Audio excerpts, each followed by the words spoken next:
que 3 minutes. 3 minutes à vivre. J'attends simplement la balle qui délivre. Ça va? Derrière celui-là, c'est bon, j'ai. Vas-y, assieds-toi. Ceux qui vont tirer, je ne sais rien d'eux. Vous êtes policier? Ok. Il est policier ce monsieur? Non, c'est un... Je leur ai dit qu'il était niqué. Vous avez honte, j'espère, un petit peu. Vous êtes fiers de votre métier? C'est pour ça que vous faites votre métier. Vous êtes fiers de vous?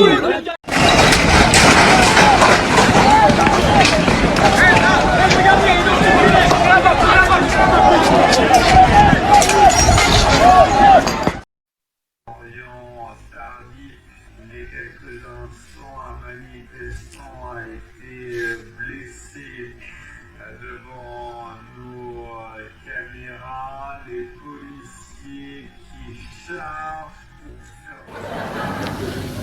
Les apparaîteurs, c'est les flics en civil comme les manifs, alors c'est eux qui cassent les vitrines, tout ça, pour dire que c'est les ouvriers, les étudiants.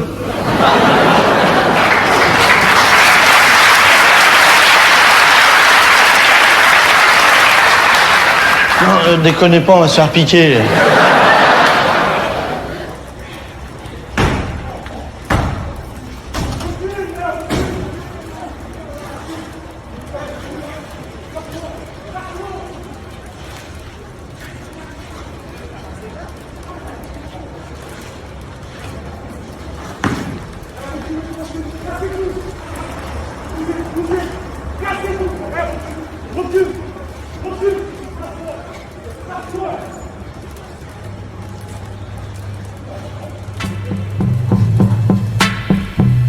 Plus que 2 minutes avant de mourir.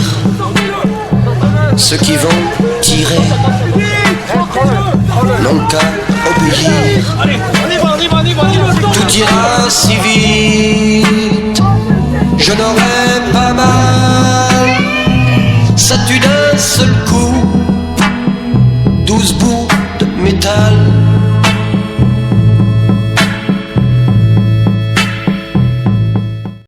Là, ils ont ouvertement, directement tiré dans la foule et tiré à hauteur de visage. Voilà, ce qui explique que j'ai reçu un tir en pleine tête, quoi. Donc là, c'était délibéré et il visait la tête. Quand le journaliste de BFM TV s'est pris un œuf cru, je précise bien un œuf cru sur la tête, tout le monde a fait un pataquès en criant on viole la liberté de la presse, on viole la liberté de la presse. Et quand des journalistes indépendants, je précise bien indépendants le plus souvent, se font shooter par la police, par des CRS, par les gendarmes mobiles, enfin on ne sait pas trop qui tire, mais en tout cas c'est des grenades lacrymogènes, des GLI F4 ou des gaz dispersion qui leur arrivent dans les jambes, comme ce week-end par exemple Nadège, une collègue qui a pris une GLI F4 dans la jambe, elle a toute la jambe qui est bleue, personne n'en parle. Ça ne veut pas dire que c'est une vague positive qui le porte après une telle journée.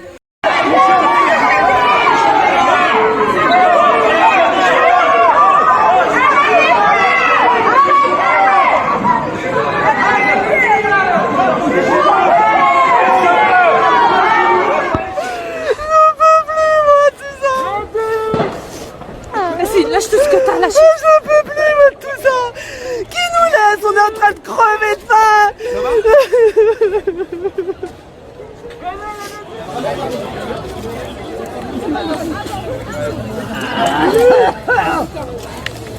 Tu m'entends, mec?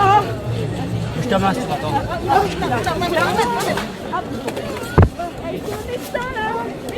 Médecin! Médecin!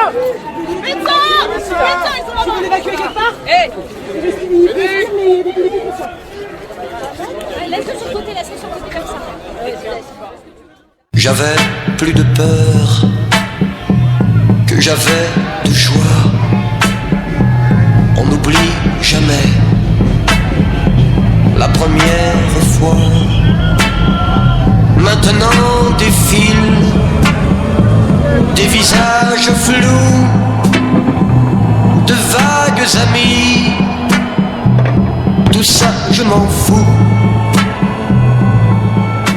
certains s'interrogent. Est-ce que cela a été délibérément laissé ici? On écoute. Ça fait depuis un an, donc depuis le début du mouvement des Gilets jaunes et depuis le début des travaux ici à Place d'Italie. Tous les vendredis, on est averti par le préfet et par la mairie de Paris comme quoi qu'il faut qu'on mette le chantier en sécurité pour retirer tout ce qui peut être des projectiles, serveurs de projectiles et tout. Et comme par hasard, pour les 1 an des Gilets jaunes, rien n'a été fait. C'est le préfet qui a donné ordre à l'organisation Gilets jaunes de faire le départ à Place d'Italie. C'est le préfet lui-même, en son âme et conscience, qui savait très bien qu'il allait y avoir des débordements. Ou sinon, dès le départ, il aurait dû mettre des forces de police tout autour de la place, la ceinturer pour éviter que les gens accèdent sur les chantiers pour pouvoir prendre les projectiles. Ce qui n'a pas été fait. On a laissé les gens au milieu de cette place-là. Et une fois que ça a commencé à mettre le bazar, qu'est-ce qu'ils ont fait? Ils ont nassé tout le tour de la place. Et bien sûr, comme vous êtes nassé, plus personne ne peut sortir. Donc après, c'est monté en température, en pression, puis c'est devenu ce que c'est devenu, une vraie guérilla urbaine. Ce que je regrette en plus. Un homme est particulièrement la cible des critiques, c'est le préfet de police de Paris, Didier Lallement, car c'est lui qui a imposé la Place d'Italie comme point de départ de la manifestation. Ne m'inquiète pas, madame. Justement, oui, vous voyez, il n'y a pas de souci. Regardez ce que je fais. C'est pas nous. Mon oncle est mort, oui, les grands-parents et tout, d'accord. Mais monsieur, j'habite le 13e, je suis parti à pied parce que vous avez arrêté les transports aux Champs-Élysées. Et on casse pas. Au bout d'un an, j'ai jamais rien cassé. Mais on a vu des gens casser et la police ne rien faire. Non, mais franchement. Wake up, it's motherfucking game day.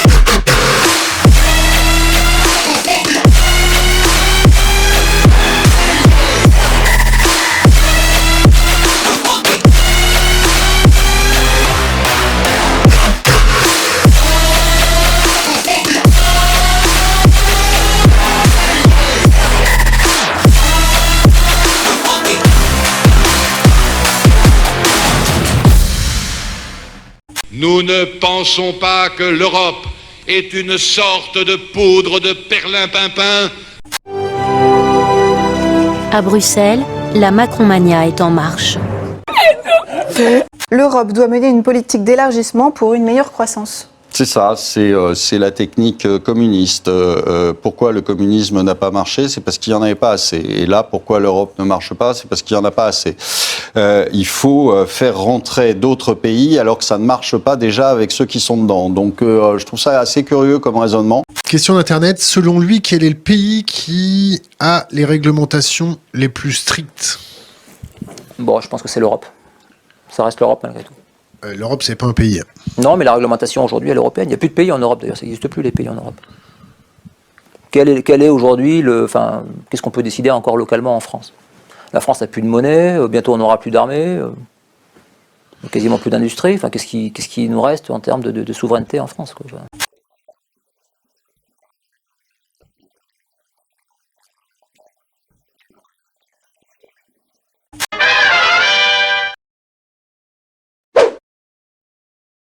Un pays, normalement, ça peut battre monnaie.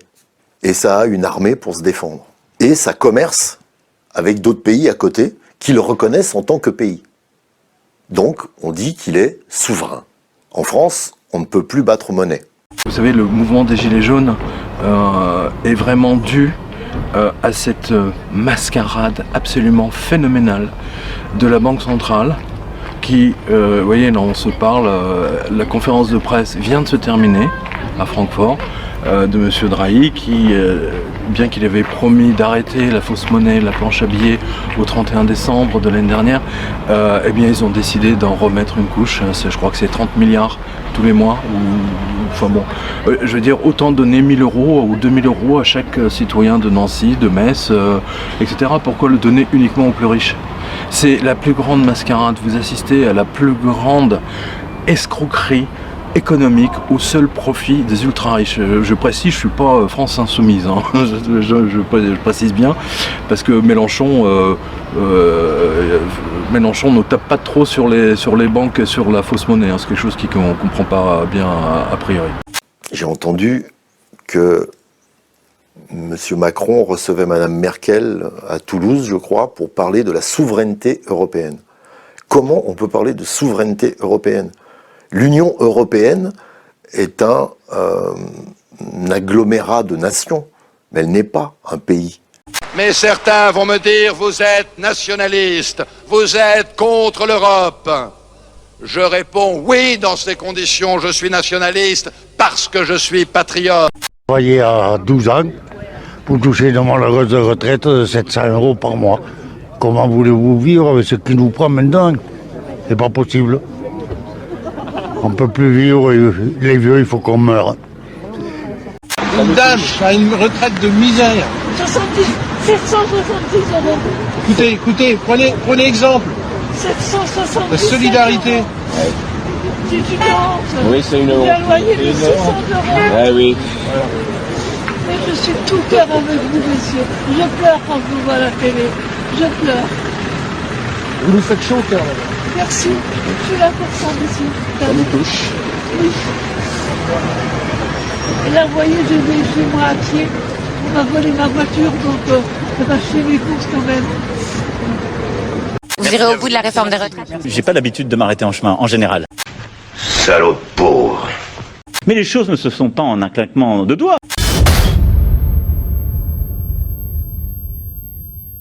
Le gouvernement serait-il en train de reculer sur les retraites? Il y avait évidemment ce cortège des anciens salariés de Whirlpool qui pour beaucoup ont perdu leurs emplois. Ça a donné lieu à une séquence assez tendue. Regardez justement la remise de cette lettre à la préfète. Il y a le moindre des choses devant les caméras quand même. Je vais lui remettre le pied. Ouais mais... Elle ne peut pas venir. Je peux aller lui remettre, c'est juste. Je vais vous le prendre, monsieur. Allez-y alors. Merci, monsieur. Allez, descendez. Monsieur.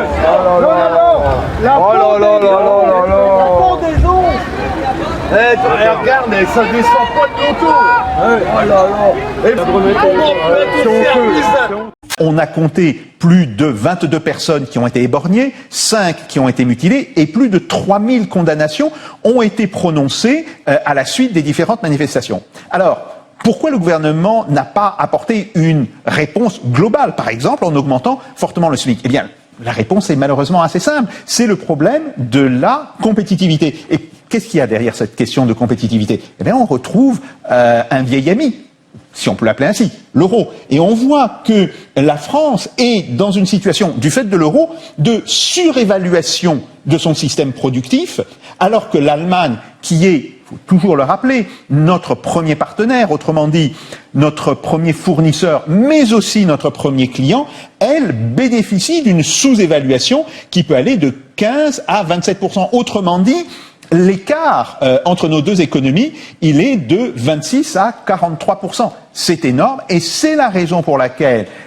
si on ne remet pas en cause ce système qui, pour rappeler les mots qu'a utilisé notre président, ce système qui profite essentiellement à l'Allemagne, et ça on le voit, eh bien, il ne peut pas y avoir de réponse du gouvernement aux revendications des Gilets jaunes. Si nous devenions capables d'instituer le RIC, et si nous trouvions les élus qui nous permettent d'incorporer dans notre Constitution un RIC digne de ce nom, les institutions européennes nous empêcheraient d'appliquer ces RIC. C'est-à-dire que les règles européennes, les règles européennes sont supérieures aux règles françaises. Hein, oui, mais...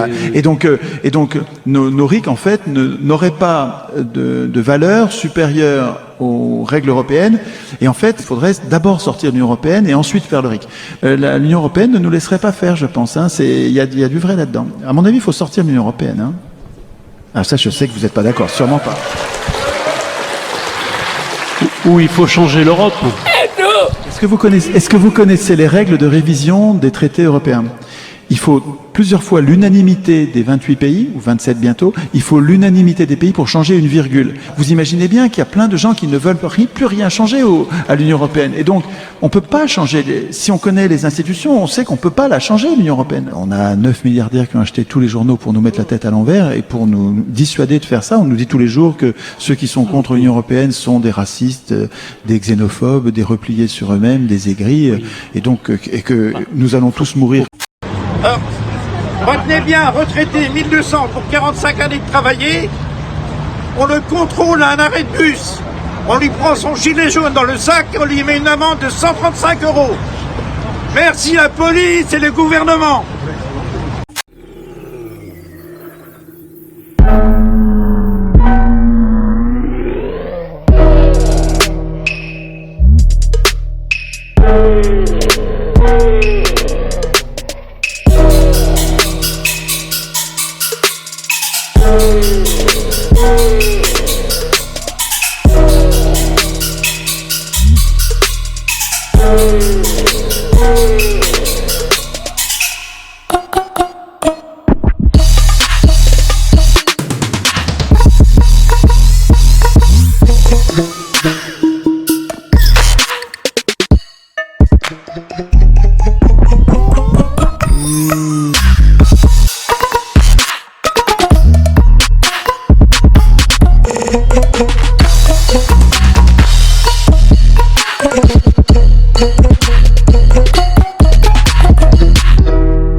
Rhétorique, les trois piliers de la persuasion.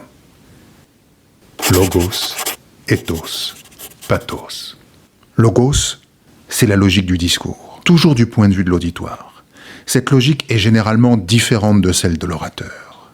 Il faut donc travailler pour rendre les arguments pertinents, en intégrant la vision du monde, les douleurs et les problèmes de l'audience. Un bon argument, c'est comme de la bonne musique. La bonne musique suit certaines règles de composition. Les bons arguments suivent des règles de logique. Ça fait sens pour le public. Ethos, c'est la réputation, ce pourquoi vous êtes connu, la crédibilité. Avez-vous l'air professionnel et agissez-vous comme tel? La confiance, vos motivations sont-elles claires? Montrez-vous à celui qui vous écoute que vous vous souciez davantage de lui que de vous-même. L'autorité, êtes-vous à l'aise? Votre message est-il concis, porté par une voix claire et forte? Pathos, c'est l'affect.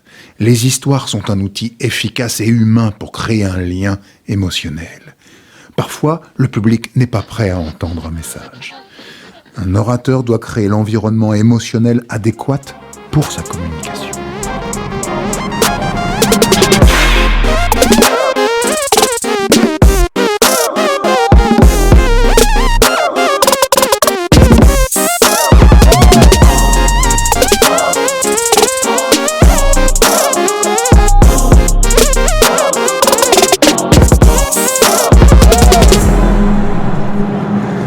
Voilà, encore là ici qui arrive là, donc là ici en cagoulé.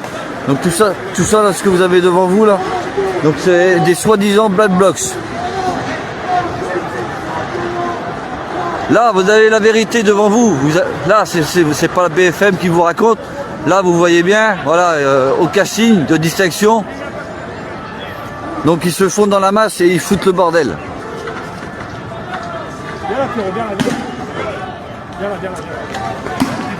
Voilà, encore une là, tous, voilà.